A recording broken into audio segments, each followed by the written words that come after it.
Salam qardaşım. Boşdur bura. Oturmaq var. Salam qardaşım. Nə var? Narahat eləmədim.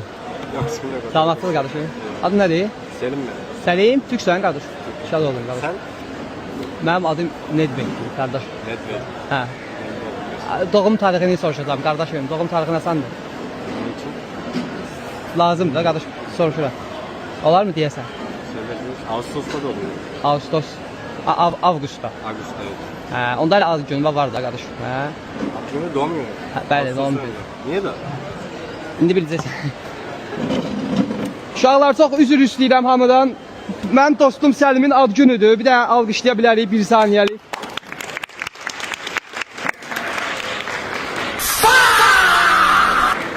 Eyvallah bro, təşəkkür edirəm qardaş. Öpürəm hamını, təşəkkür edirəm. Rahatsız etdim səni qardaşım.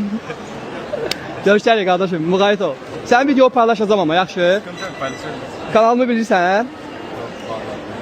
Nedvet yazsan gələcək, yaxşı? Instagramda da var, TikTok'ta da var. So bro, teşekkürler. Görüşürüz bro.